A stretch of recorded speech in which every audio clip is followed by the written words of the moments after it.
श्रीसङ्कटनाशनं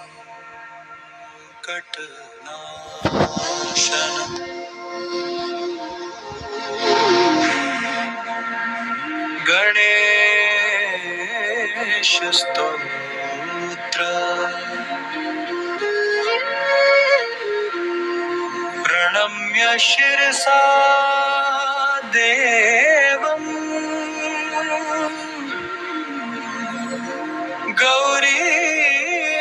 गौरीपुत्रं विनायकम्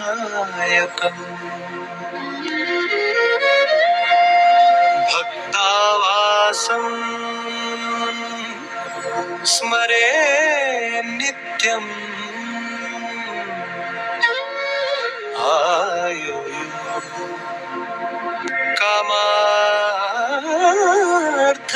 कामार्थसिद्धये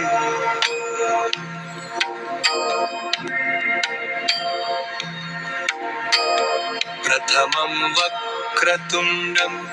चैकदन्तं द्वितीयकं तृतीयं कृष्णपिङ्गाक्षं गजवक्त्रं चतुर्थकम् लम्बोदरं पञ्चमं च षष्ठं विकटमेव च सप्तमं विघ्नराजेन्द्रं धूम्रवर्णं तथाष्टमम् नवं भालचन्द्रं च दशमं तु विनायकम् एकादशं गणपतिं द्वादशं तु गजाननं द्वादशैतानि नामानि त्रिसन्ध्यं यः पठेन्नरः न च विघ्नभयं तस्य सर्वसिद्धिकरं प्रभो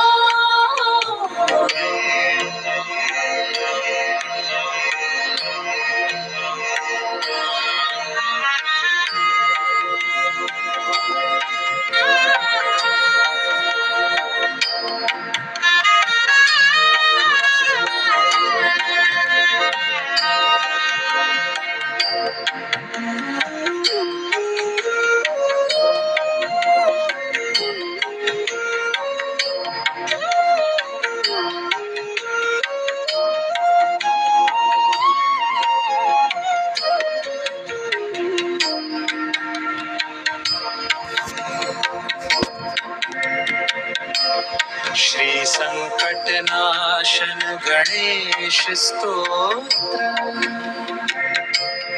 प्रणम्य शिरसा देवं गौरीपुत्रं विनायकम्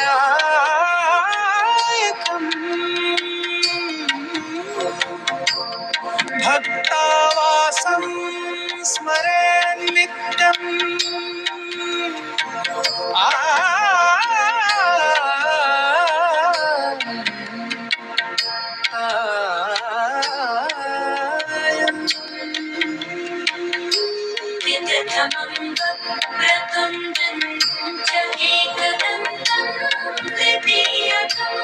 तृतीयं कृष्णपिङ्गाक्षं गजवक्त्रं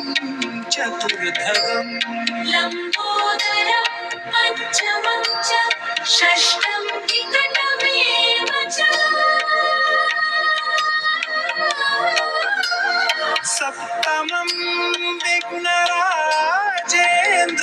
धूम्रवर्णं तथाष्टमम्